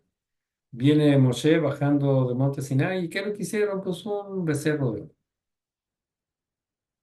Pero era necesario que ese becerro de oro se hiciera para que entonces la santidad en que estaban viviendo bajara y bajara hasta abajo otra vez. No al grado de alguna impureza de muerte. ¿Por qué? Porque de otra manera, entonces hubiéramos todos estado en una posición de recibir el pan de la vergüenza. Sin méritos, sin esfuerzos, sin méritos, entonces hubiéramos entrado a la tierra de Israel y hubiéramos gozado de todo lo que se va a gozar cuando venga Mashiach. Pero ese no es el plan, hasta donde nos explican, de Hashem. Hashem quiere que nosotros, los humanos, los que vivimos aquí, los que tenemos un cuerpo súper denso, traigamos, revelemos la santidad que existe pero que no la vemos. ¿Hay preguntas? Entonces, ¿les sigo? Ok. Entonces, ah, cuando eso sucede, pues Hay una empieza pregunta por ahí. Hashem, Hay una pregunta. ¿perdón? Hay una pregunta, Esther. Ah, oh, sí, Esther, Sí, buenas noches. bu- Una pregunta. Así como las mujeres tuvieron mucho que ver en la salida de Egipto, por las mujeres fue la salida de Egipto, para la entrega de las misbot, ¿de qué manera le fue entregada a las mujeres las misbot? ¿Igual que a los hombres? ¿Hay algo? sí, como yo lo entiendo, o como nos han explicado, todos estaban presentes, todos estaban al mismo nivel y todos lo recibieron de la misma manera. Lo que pasa es que a las mujeres siempre, todo viene desde la creación. Es más, de antes de la creación, pero vamos a tener desde la creación. O sea, el proceso de la creación y cómo fue creada entonces la mujer. Entonces la mujer tiene, para cuando Hashem saca a Eva del costado espalda costado de Adán, Adán tuvo que aprenderlo. No le costó mucho, porque toda Adán era santidad. Él nombró todas las cosas, absolutamente todas, porque él era capaz de ver la energía de cada cosa y era capaz de ver entonces las letras que salían de las energías de cada cosa y cada cosa, quiero decir, del mundo, de todos los mundos, del mundo mineral, animal, vegetal y de todo. Él las miraba y entonces las llamó conforme a las letras que él veía. Por eso es parte de que cuando se entrega el Matan Torah, los 10 mandamientos, el pueblo mm, ah, dice que oía, oía lo que estaba escrito y veía las palabras. O sea, estaban saliendo las palabras y las veía, las estaba viendo. ¿Ok? Ahorita estamos hablando y nadie podemos ver las palabras. ¿Ok? Pero en aquel entonces sí se pudo hacer. ¿Ok? Y oía lo que estaba escrito. No lo que estaba hablado, sino lo que estaba escrito. Algo similar entonces con Adán. Y por eso nombró a todas las cosas. Entonces se lo fue aprendiendo. Conforme él lo fue aprendiendo, entonces Eva también lo iba aprendiendo. Pero Eva todavía no funcionaba como tal, como ser humano. Fue hasta que fue sacada de Adán y puesta enfrente de él, entonces ya empezó a funcionar. Pero para cuando ella empezó a funcionar, por decirlo así, su chip ya estaba cargado. El chip de Adán lo tuvo que ir cargando, ¿no? Fue sacando la información, le fue cargando, hizo folders y puso aquí, y puso allá, y todo eso, Eva ya lo tuvo. Entonces, por eso la mujer en santidad tiene mucho mayor facilidad que el hombre. Entonces, y lo dijo maestro Pinjas, cuando se le habla a los hombres, se les habla con un grado de keburá, para que sea entendido. De otra manera, no se entiende tan fácil por el hombre. Y a la mujer, como sí lo entiende más fácil, lo pone en práctica mucho más fácil, entonces se le habla con un grado de gesed en lugar de Geulah. Pero en ese momento fue entregada, aún con esas dos maneras de hacerlo, fue entregada a todos por igual, porque todos estaban en el mismo nivel. ¿Esa fue tu pregunta? Sí, sí, Sí, porque, gracias. sí, porque no hubo un momento especial en que Hashem habló nada más a los hombres y ahora vamos a hablar nada más a las mujeres. Hasta donde hemos leído, nos han explicado, no sucedió eso. ¿Ok? Lo que sí sucedió fue que, lo dijo el maestro Pinjas, ah, ah, ah, estaban tan elevados, que las almas querían regresar a su fuente de origen, y que es los palacios de gloria de Hashem. Entonces estaban identificados. La conexión era tal que podían sentirlo, verlo, lo que ustedes se quieran imaginar. Y entonces empezaron a desprender las almas. Entonces, las almas que se estaban desprendiendo, bueno, se estaban desprendiendo y querían hacerlo, estaban contentas y felices y demás cosas. Las almas que todavía no se desprendían y que quedaban en los cuerpos de las otras personas, las personas al verlo, porque lo vieron, ¿ok? Entonces empezaron a tener miedo de que, ups, lo que pasa es que se están muriendo. Y entonces por eso dijeron, ¿sabes qué? Moshe, pues ya oímos las dos primeras, ya no queremos oír más, mejor queremos oírlo de ti y no directamente de Hashem, porque si no todos aquí, todos vamos a morir. Bueno, eso fue lo que sintieron, eso fue lo que pasó, pero ese no era el plan de Hashem, obviamente. Entonces, cuando las almas empezaron a desprender y se estaban desprendiendo, estaban muriendo, acabamos de hablar de eso, de 1/60, unos vivieron 60, un desprendimiento, hay una muerte. Hashem les dijo, pero pues, ¿dónde van? Entonces tienen que regresar. Y los regresa. ¿Por qué? Porque el trabajo es aquí terrenal, no es con los ángeles, ¿ok? No es con los ángeles, no es con ninguna de esas criaturas creadas y que están en niveles superiores. Es aquí terrenal. Los ángeles nos visitan, sí, pero no los vemos. Algunos dicen que lo sienten, hay muchas cosas, ¿ok?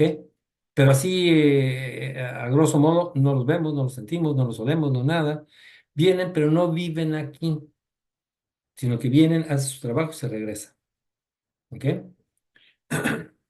Entonces, Por ahí va la respuesta, Esther. ¿Sí? O me faltó o me extendí demasiado. No, no, no, está muy bien, está claro. Muchas gracias Ok, por eso. gracias. Entonces, para entender todo eso, entender entonces la santidad que tiene, ah, me gustaría ponerlo en un contexto, pues ahora sí que más terrenal, más físico. ¿Ok? También el maestro Pinjas habló de que los científicos, ¿verdad? Dicen, no, esto no tiene nada que ver Hashem, Dios no lo permita que alguno de nosotros lo piense así. Pero la ciencia así pura y directa dice, no, aquí no tiene nada que ver Dios, ¿sabes qué? No vengas con esto. Yo lo he vivido, yo lo viví cuando estuve en la escuela, eso fue lo que me dijeron, los 5 años de ingeniería. No así, algunos sí lo dijeron, no, no, no, no, ¿sabes qué? Eso lo dejas a un ladito, aquí es pura ciencia y se acabó. ¿Ok? Otros sí dijeron, como Einstein dijo, no, es que sí hay un Dios, porque todo esto que está aquí no puede ser nada más así. ¿Quién lo hizo? Lo comentábamos la semana anterior, en la clase anterior, de que Hashem es el único que ha hecho algo de la nada. ¿Nos podemos imaginar qué es la nada? Absolutamente nada. ¿Qué es nada? Y todavía nos envolvemos más en esto. A ver, vamos a tratar ahorita alguien que de verdad me puede decir que es la nada, que lo diga. Pues podemos de veras saber y entender, comprender, imaginarnos qué es la nada. Sin embargo, durante el proceso de la creación, la nada no existía. Entonces, la nada es el resultado de la creación, de Hashem. Hashem creó la nada y de la nada hizo todo.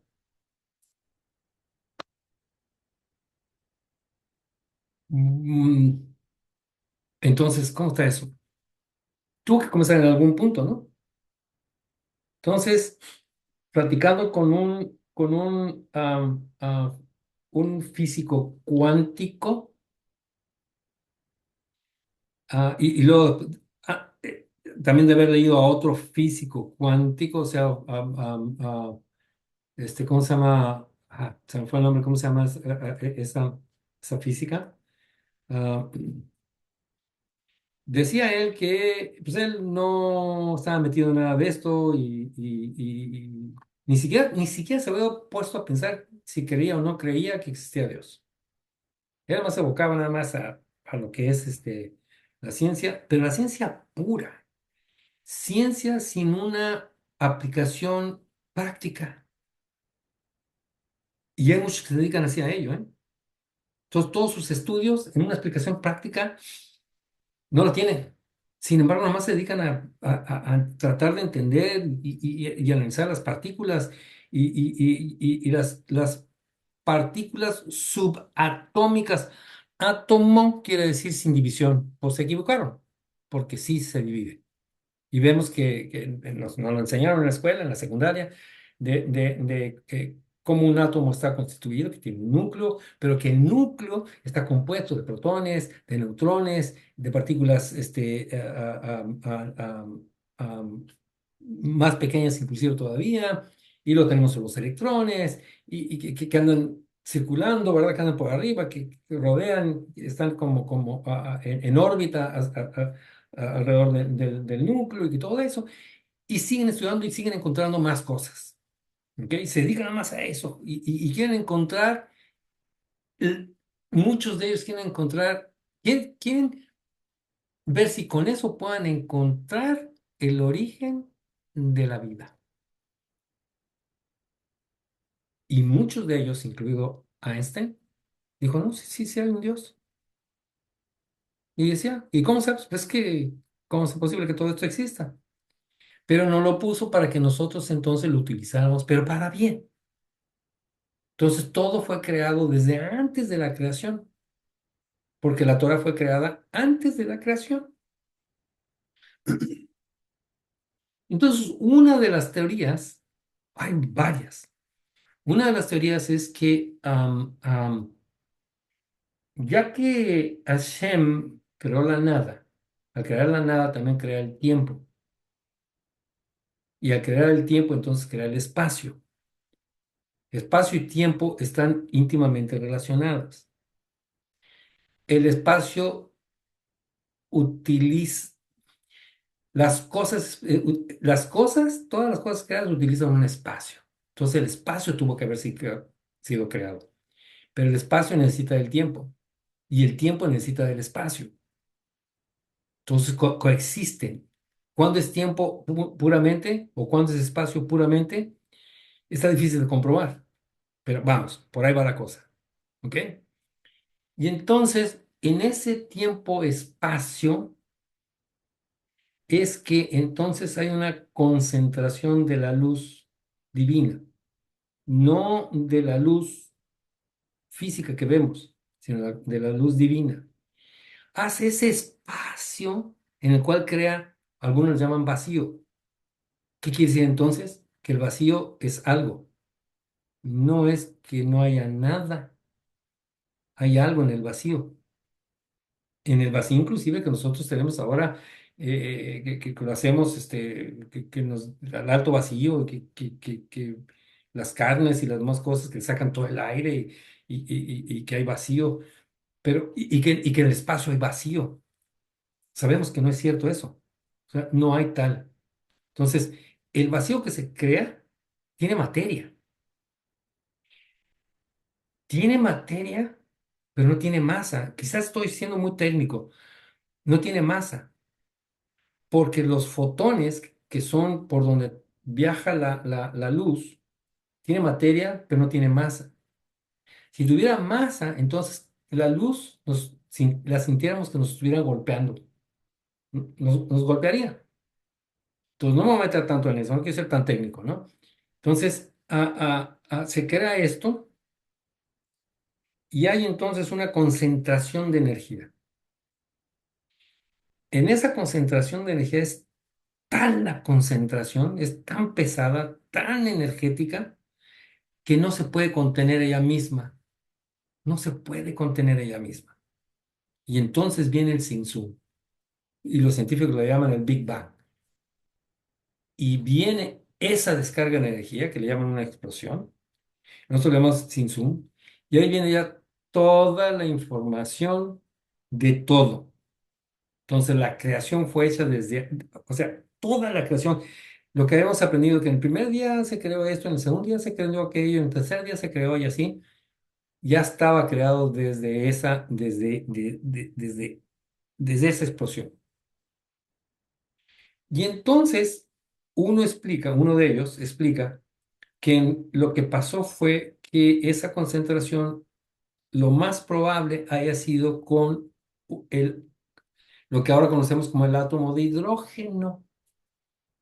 El átomo de hidrógeno es el átomo más simple que podemos nosotros conocer, que se conoce ¿cómo se llama? En la ciencia. No hay átomo más simple que el hidrógeno. El hidrógeno tiene entonces nada más un electrón que está dando vueltas, ¿verdad? Por lo tanto, entonces tiene en su núcleo un positrón, o sea, porque tiene que estar balanceado. Desde ahí ya vemos que toda la creación es dual. Entonces, para que haya un equilibrio, un balance, las cargas negativas tienen que ser igual a las cargas positivas. Si no, entonces no habría un equilibrio.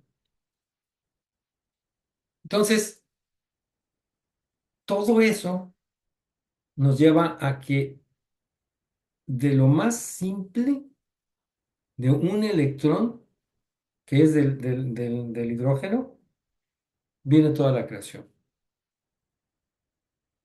Y entonces nos decía que él sí pensaba que tuviera una relación. Esto no es directamente la Torah, sino que es una explicación. La Torah fue dada, pero para que se fuera siendo interpretada conforme a los años pasan y conforme la tecnología pasa. Acabamos de venir, estamos en un curso que a mí me gustaría hablar de esto un poquito mañana. Cómo la halajá se tiene que aplicar conforme a la tecnología avanza. Es la misma halajá que siempre ha existido desde la Torá, desde los tiempos de Moshe y demás cosas. Pero la tecnología que fue dada, esto es, fue autorizada por Hashem a que se siga creando, que siga cambiando, que es decreto de Hashem, y entonces se va acomodando, no acomodando, sino va encontrando la explicación del porqué de esos avances y así no transgredir los mandamientos. Entonces, si todo viene del hidrógeno, que es uno, pues eso nos hace pensar que, ¿qué quiere decir que es uno? Entonces, Hashem es uno. Hashem crea todo. Hashem hace todo. Y entonces él trataba de encontrarle un sentido a el hidrógeno que tiene uno, su valor atómico es uno, con esa condensación de energía, con esa concentración en ese rayo que se hace para que se hiciera esta creación. Entonces, no sé si hay preguntas, no sé si me fui demasiado, si fui demasiado técnico. More, ¿puedo hacer un comentario? Y O, adelante, bueno, ¿cómo no? comentario, pregunta. Entonces, bueno, toda la capacidad de Hashem para crear y hacer que nuestras almas estén en un mundo físico, sin que éste sea físico por sí solo, es una creación para darnos la oportunidad de que nuestras almas conecten con la energía pura a través de un proceso material, físico. Definitivamente, estás en lo correcto. Oh, wow. Te voy a decir por qué. Te voy a decir por qué estás en lo correcto. Y está en esta parasha también. Los patriarcas y matriarcas. Si lo analizamos un poquito más así riguroso, todo el libro bueno, gran parte del libro de Bereshit, que le llaman Génesis, de Bereshit, es, am, no me vayan a malentender, porque no es literalmente como lo digo, como si fuera una historia familiar.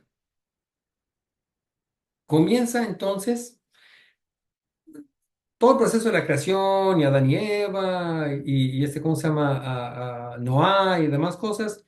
Claro, claro. Pero después comienza con Abraham, que su nombre era Abraham. Y de ahí le dice, de tu descendencia va a salir el pueblo judío. Pero si nos damos cuenta, todo lo que le pasó, por lo que tuvo que pasar a Abraham. Primero era Abraham, y luego las 10 pruebas se convierte en Abraham, lo convierte a Hashem en Abraham, le dice ahora te vas a llamar así. Todo un rollote por cual lo hace que se llame Abraham. Sara, era Saraí, ahora es Sara. Y luego después Isaac, su hijo, con su hermano. Y luego Isaac tiene a Jacob, a los dos, los gemelos, bueno, gemelos, pero eran diferentes, uno era rojizo, a Esaú, y bueno, todo lo que sabemos. Y después de ahí vienen los 12 hijos y toda la trama que pasa para que tenga los 12 hijos. A Lea y Rica, la trama ¿cómo se llama? A- a- es como si fuera una telenovela, ¿no? Qué comparación tan burda hice, ¿verdad? Pero es que las novelas que hacen muchos autores tienen ese tinte, ¿no? De dramatismo, el drama que hay en todo esto, ¿ok? Pero fíjese que no se sale de la familia, es la familia. Ahora, en este segundo libro, ¿ok? Ya no es la familia, sino que entonces ya es el pueblo, todo el pueblo judío. La familia fue la base de todo esto, pero ahora somos un pueblo, ¿ok? Cuando los patriarcas hacían las misbot que están en la Torá, para empezar, la Torá no, físicamente no existía, no estaba dada. Entonces ellos lo cumplieron porque la conocían por Ruach HaKodesh. Hashem se las hacía llegar de diferentes maneras y las sabían.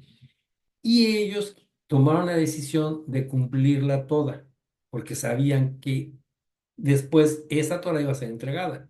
Entonces quisieron ellos hacerlo. Pero la santidad que se busca para elevar este mundo es con objetos físicos. Y ahí es donde va tu comentario.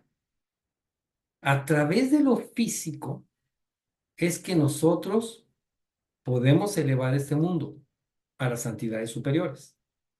Y solamente con lo físico, ¿ok? Porque estamos viviendo en un mundo físico. Cuando se ponían los tefilín, que son muy diferentes a los que nosotros ahora tenemos, ¿ok? Ah, ah, cuando se los quitaban, o sea, al ponerse los tefilín obtenían santidad. Pero cuando se los quitaban, la santidad se acababa. Y así con cada objeto para hacer las misbot, que te puedas acordar o imaginar. Lo dejaban de lado, se quitaban, ya no lo hacían, y la santidad dejaba de existir en el objeto. Una vez que la Torah es dada, la cosa cambia. Y cambia en el sentido de que el mundo, lo físico, es para el humano y el humano se encarga de ello. Y todo lo espiritual que está en el mundo espiritual es de Hashem y Hashem se encarga de ello. A partir de la entrega de la Torah, eso deja de ser y entonces se fusionan las dos y hacen uno. Entonces el mundo físico no nada más es ahora del humano y ahí se queda, sino que ya está envuelto Hashem. Y en el mundo espiritual, donde nada más Hashem estaba, ahora nosotros ya estamos inmiscuidos en ello.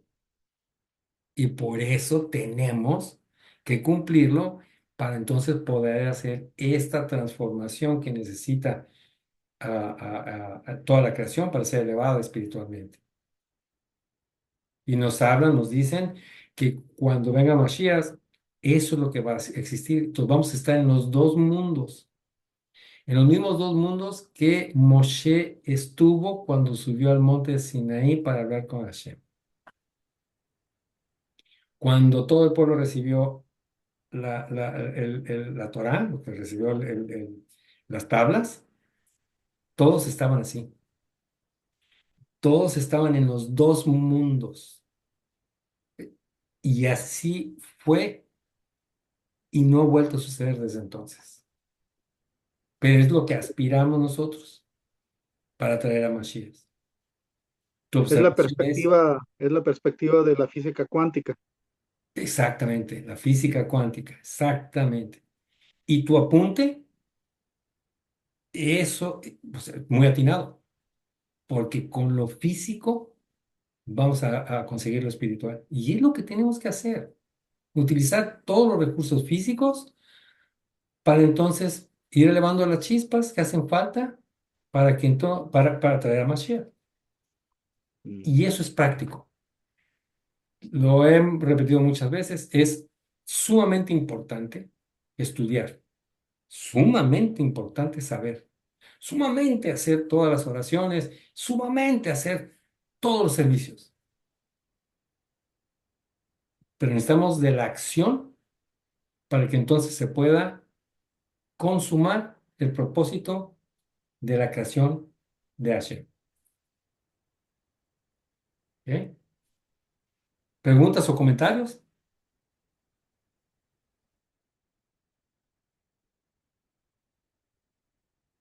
Pues am, am, podría haber más, pero no sé, yo creo que aquí le dejo para que de veras haya maestros. Si usted quiere decir algo más, ¿quieres apuntar algo más? Sí, sí, ¿Pinjas? More, tengo todavía más. Si quieres despedirte, Am, pues solamente para decir, para agradecer a Hashem, ¿verdad? De que pudimos hablar de ello.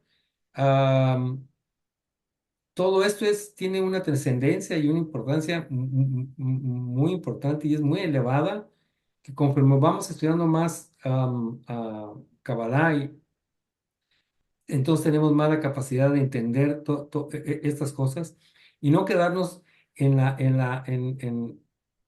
lo literal, en lo que nada más está escrito, sino que de eso que está escrito meternos, ahondar y buscar y demás cosas. Como por ejemplo, dice aquí que a diferencia del nombre de Javaya, que es el tetragramatón, el nombre Elohim se declina. ¿Qué quiere decir eso? Acepta sufijos que le dan el significado de nuestro Dios, tu Dios, y etcétera. Esto se debe a que para que Dios nos pertenezca, primero debe restringir su autorrevelación. Y aquí viene el Histashelu, ¿no? Y entonces el nombre del tetra es tan elevado que no tiene otra comparación y por eso no lo debemos de pronunciar nada más a la ligera. Ya viene entonces parte de los mandamientos. Esa es la voluntad de Hashem, ¿verdad? De que podamos seguir estudiando.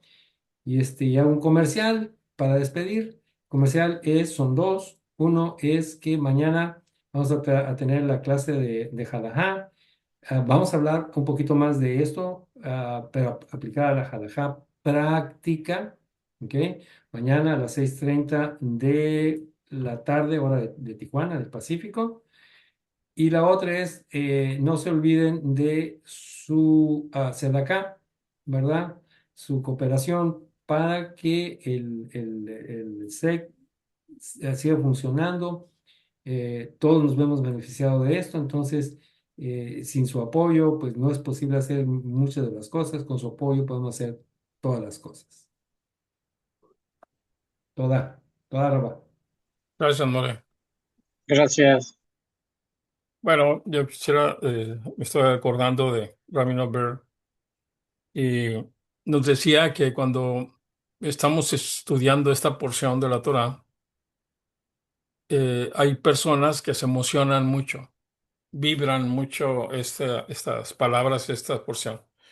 Dice, y es posible que estas almas estuvieron ahí en el monte Sinaí, los 600,000 varones, más las mujeres y los niños, que eran 3,5 millones. Toda esta gente, dice, todas estas almas han y ahorita están en todo el planeta. Entonces, cuando leemos estas palabras y sentimos esa energía que vibra, que está dentro de nosotros, dice, es posible que ustedes sean parte de esos 600,000 varones que estuvieron ahí. Eso nos dice que no es coincidencia que la parashá siempre coincida con el mes de Shevat, porque así como hay una energía de crecimiento de los árboles que rompen la corteza, así hay una energía de levantamiento de toda la humanidad que se presenta en este momento. Al leer esta porción, tenemos esta oportunidad toda la semana de hacer este crecimiento espiritual muy fuerte, muy grande. Y se va a volver a presentar, porque acuérdense que cada vez que se lee una porción de Torah, la energía está en esa semana. Toda esa energía está en la semana. Y se vuelve a presentar cuando llegue la fiesta de Shavuot, que va a ser el 21 de mayo. El 21 de mayo es la entrega de la Torah y, y se recuerda todo el proceso de Matan Torah. Por otro lado, esto fue entregado hace 3,800 años. Todo este conocimiento fue entregado hace 3,800 años. Y el Zohar nos dice algo extraordinario en esta parasha, que, que el rabino nos decía que son, son 35 capítulos, pero aquí aparecen la lectura de la cara de una persona. Si ustedes leen en esta porción y tienen el Zohar y lo leen, pueden creer que todo esto es una verdad absoluta, pero no es así, porque se está modificando la cara conforme a los méritos que uno va creando. Si ustedes se tomaron una foto hace 20 años, hace 10 años y la comparan con ahorita, sus caras deben de ser diferentes. Los rasgos son diferentes. Y esto, porque el Zohar dice esto, vieron la porción de contemplar el pelo, qué tipo de pelo es y qué tipo de carácter o características tiene la persona. El secreto de la frente, las líneas que están en la frente. El secreto de los ojos, si son grandes, chiquitos, con inclinaciones. El secreto de la cara si es cuadrada, redonda, rectangular. Y los labios y las orejas. Orejones grandes o chiquitos, la boca es igual, grande, labios grandes o chiquitos. Y la línea de las manos. Aquí donde viene todo lo que es la libra de las manos. Y Pero nos decía que esto no es, cuando uno lee todo y se trata de memorizarlo, porque uno cuando ve a la gente, pues primeramente lo que le ve son los ojos y la frente. Entonces uno, depende de la línea, ya te está diciendo una información. Y si los labios son chiquitos o grandes o gruesos, también te está dando otra información. Y las orejas, si son grandes o chiquitas, o si son inclinadas hacia enfrente, en fin. Entonces, todo eso te dan información. Pero esa información viene desde muy atrás. Y hay una historia para comprobar que esto no es tan cierto. Cuando Moshe estaba, lo vamos a ver en la lectura de Balak, el rey de Balak. Cuando Moshe estaba acampando, vino Balak con Bilam, y los dos querían hacer conjuros para que el pueblo de Israel le fuera peor, muy mal. Y estuvieron buscando y buscando y no encontraban. Todo estaba perfecto, todo estaba bien medido por Hashem. Y entonces mandaron traer mujeres de Midian y de Moab, las mujeres bellas que veía. Y le encargaron a la princesa de Moab que buscara a Moshe y lo sedujera. Y ella dijo, ¿cómo es Moshe? Pues no lo sabemos, no hay una foto, dice, pero ha de ser un hombre grande, importante, y y, y eso lo vas a reconocer. Entonces, cuando bajan todas las mujeres, busca a Moshe, pero ven al príncipe de la tribu de Shimón, que era un hombre guapo, grandote, con muchos vestuario muy elegante, con joyas. Dice, pues este es Moshe. Y hay otra historia, o sea, es la equivocación por lo que uno creyó que era cierto. Y hay otra historia de que cuando Moshe estaba caminando, querían saber cómo era para atacarlo más fuerte. Y mandaron traer un dibujante y le dijeron que dibujara el rostro de Moshe. Y lo dibujó y lo llevó. Y el rey mandó matar al hombre porque dijo, no, este no es Moshe, te equivocaste. Y mandaron otro dibujante, otro pintor, a que, a que pintara la cara de Moshe. Y se la trajeron. Cuando coincidieron las dos hojas, dijo, ay, pues sí es Moshe, ¿verdad? Pero no coinciden la cara de Moshe con lo que está haciendo. ¿Por qué? Porque Moshe en su juventud, pues era un hombre atrevido, osado, después fue un guerrero, un general, mató gente allá en Etiopía y de todo lo que tenía, pues hacerlo y luego bajó a ser un pastor y estuvo pastoreando casi los 40 años. Entonces tenía muchos rasgos que no coincidían con el Moshe de ahorita.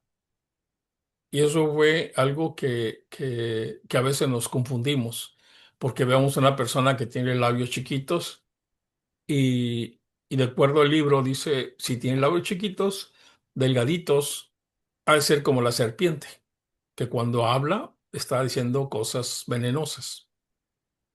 Pero eso no es cierto. Eso fue hace muchos años, pero la persona cambió y ahora es otra persona, pero su boca sigue igual, no ha cambiado. Entonces, los únicos que pueden moverse son la nariz y las orejas. Y eso depende de qué tanto oímos, porque la Torá y Hashem se mantiene a base de oye, oye mi Torá, oye lo que yo te digo. Entonces, oír, escuchar a Hashem es una misma. Por eso todos los que comenzamos a experimentar el conocimiento y comenzamos a experimentar vamos a decir, la comunicación con el Creador, escuchamos las palabras que nos dice, qué hay que hacer, cómo salir de aquí de este problema, qué hay que hacer con esta persona que está aquí enfrente. Y lo escuchamos. Entonces, eso es parte del trabajo que hay que hacer y no por eso quiere decir que porque la persona tenga una oreja chiquita, no escucha. No tiene nada que ver. Bueno, se los dejo nomás por eso. Ahora, tarea. Hay una tarea muy importante. Hay que aprovechar esta semana porque tienen que ver los dichos que se dijeron y si lo ven ustedes la repetición o si tienen una Biblia, váyanse al capítulo 20 de Éxodo y ahí lean los 10 dichos, los 10 pronunciaciones, los 10 preceptos que está diciendo Hashem. Hay que repetirlos suavemente, lentamente y conscientemente de lo que están diciendo. Y ustedes van a recibir mucha fuerza espiritual, porque esa es la forma como el Creador se manifiesta, la forma como el Creador quiere que seamos nosotros. Y en este mes, pues sacamos provecho. Entonces, es una muy bonita tarea. Tenemos hasta el sábado en la noche para hacerlo. Todo tenemos. ¿Alguna pregunta o nos retiramos?